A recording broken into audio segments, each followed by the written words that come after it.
The Blackmagic Pocket Cinema Camera 4K and the Note 9. Yes, I'm doing that YouTuber hoist in front of the camera lens thing. How do they compare in terms of image quality and, well, I suppose convenience? Here are some shots taken outdoors. See if you can guess which one was taken with the Note 9 and which one was taken with the Pocket 4K.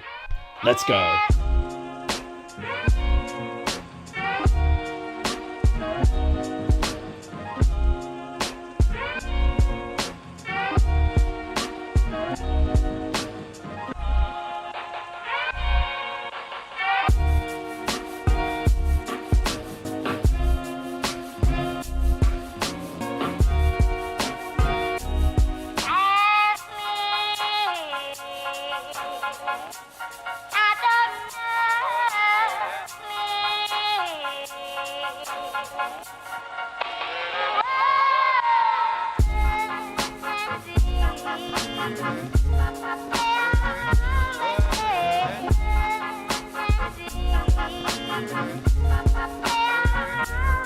And just like that, oh, the battery is gone.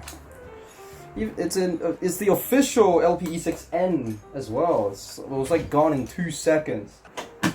Blink away. Mozzie bites everywhere. Did you guess which was which correctly?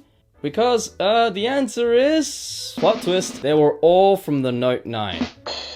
Oh, sorry for like the constantly shifting colors. I really do not have a proper studio, so yes, the flagship phones of yesteryear and the phones of contemporary years, the difference between them is it's not that big. Not as big as it used to be in the past. Yes, the Note 9 is considered to be one of the last sort of big hurrah from Samsung in terms of still having headphone jack, no weird cutouts or any of that fun jazz. Now this came out, well, theoretically like by September or something 2018, but then as with Blackmagic, they have production delays and the likes. So let's just say this is in actuality a 2019 camera. So yes, let's just say both of these devices are devices of yesteryear. They are already such powerful machines. Nothing compares to this in terms of value for money. I mean, for goodness sakes, $12.95 US, and you can shoot like ProRes, Blackmagic RAW. Now, obviousness is obviousness, but a phone will always be more convenient than carrying around a camera, any camera really. A smartphone, when you buy it, is the entire package, discounting SIM cards and headphones. But with the camera world, you buy the body, you gotta buy lenses, cages, hard drives and storage, and a beefy enough computer to edit those clips and to do file management. It's the hidden cost of cinematography and videography. There's all the other things that you gotta add up yourself. This large bulky thing does not compare to the convenience of a smartphone. Though I would say smartphones are getting so big, it's also starting to, the convenience factor is also starting to decline. Yeah, it barely fits in my pockets. Do you guys still remember that iPhone 5 or the 5S ad where some guy's hand just goes like, your thumb can go from here to here? Gone are the days when smartphones were reasonably sized. Pretty sure it's the common sense thing.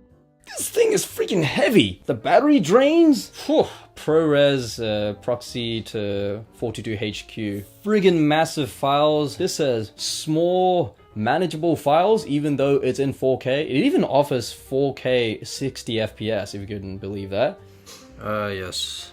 Size. Also storage size.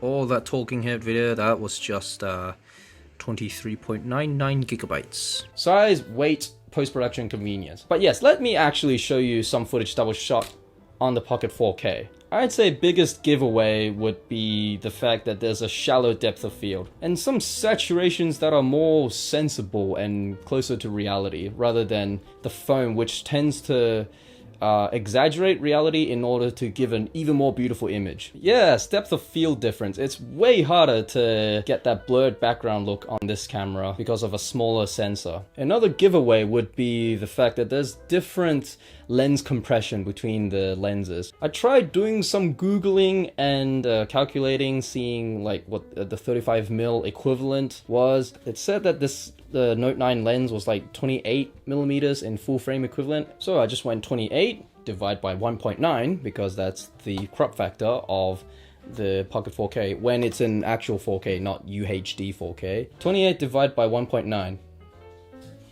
The answer is approximately 14.736842. You heard the lady. I use this 12 to 35 lens right here from Panasonic, and yeah, I just set that to like 14 or so, and I was still getting a much wider shot on the Pocket 4K than on the phone. Yes, so the field of view didn't match, and also to the lens compression, as in like the perceived distance between foreground and background, it looked like that distance was closer on this compared to this. Another obvious giveaway would have been the audio, so that's why I had it muted and placed music over it. So far, let's just recap what distinguishes these two. It's the field of view, depth of field, lens compression, audio, and now two of the most important things that strike out to me. First would be the sharpening, like the digital sharpening. Both of these were shot in 4K, whereas this one is like a more sensible sort of sharpness in the image quality. This one adds so much digital sharpening, and it shows. Yes, so much digital sharpening is added that it achieves that video look as opposed to the cinema look, which is what differentiates cinema camera and DSLR and smartphone sort of 4K footage. And no, do not conflate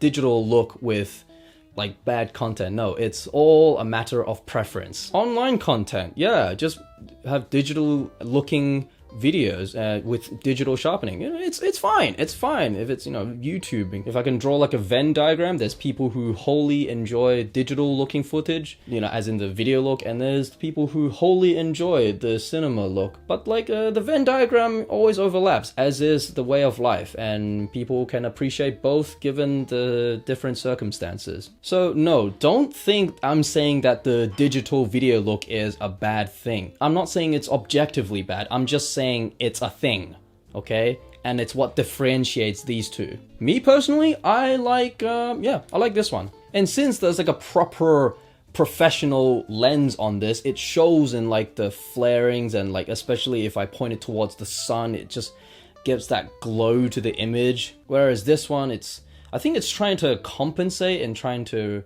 reduce imperfections to produce like an almost too perfect footage, which some people prefer, some don't. Yeah, it's like the imperfections of a lens is what gives it character. And with these almost perfect smartphones, they try to produce the perfect image by giving you lots of sharpened details and removing vibrations and like boosting up the saturation, so on and so forth. Yeah, it's just some people prefer this, some people prefer that, but I think I've finished rambling on about that.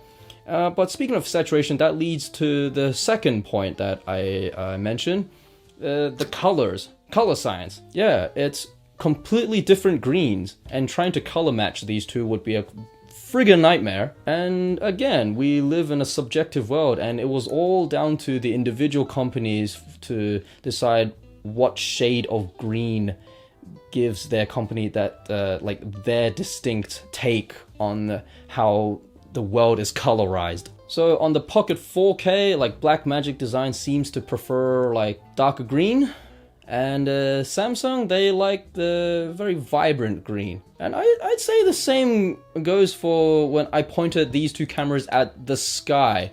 Saturation is more muted, and then here they like to push it to the extremes, but almost to the point of being too much. So blues are very blue and greens are very, very green, whereas this one is more muted for you to control in post. I filmed log footage with like a LUT preview with those muted colors. If you want to boost the saturation, you can, but given that it's films in log, it gives you the options. Do you want that digital sharpened oversaturated look, or the cinematic look where it's not over the top saturated and over the top sharp? Yeah, filming in log with an actual cinema camera, those are the options that are offered to you. Whereas this one, you can, the analogy can be that it's like as if you're filming with LUT baked in. You're already filming in Rec 709 color space. Hold up, that's the extent of my technical knowledge. If I ramble on anymore, it'll just be me pretending to know what I'm talking about. After all, there's this line from Xenoblade Chronicles in which Dunban says, like, you don't need to know how to knead dough in order to eat bread, or something along those lines. A floating city's a bit weird. What technology makes this possible? I do not know, and I've never had the need to. You can eat bread without knowing how to bake it. Makes sense to me. I just need to be aware of limitations. I need to be aware of the what's and what is going to help me deliver the image and the story, and make use of that. Like, yes, it pays to know some technical know-hows. For example, outdoors, just keep it at ISO 400. Okie dokie. So you could probably tell by the end of this video, if you stuck around, that this video was not meant to determine like an objective winner or anything. It's all subjective. You like the digital video look? Yeah, this. You like the cinematic look? Obviously go for a cinema camera with actual mountable lenses and the likes. Mountable lenses? Detachable lenses. Okay, hope you liked this video, and if you want to demonstrate that, well, there's the like button down below. If you found something informational and that you thought this was worth your time watching, then drop a like and some comments down below, giving me feedbacks of what I did right, what I did wrong, and what whet your appetite and what did not whet your appetite. What whet your appetite? Whence? Yes, and offer suggestions for what I should do videos on. That also includes the situation in which you did not like the video, and if so, thumbs down button, and give a reason why. So with that said, thanks for watching. And see you next time, and keep on procrastinating, so see ya. Oh, right, yes. Also to my, I think by the time I release this video, my final year of university will have started. So, yes, the long perilous journey is finally coming to its conclusion. I could have just done the filmmaking course without going to China, but I took the long way home. And where home is, I have yet to determine. But yeah. Let's see what happens from henceforth. With that said, bye-bye. One more year of assignments. Let's do it, let's do it. Yes, and also gotta earn some money.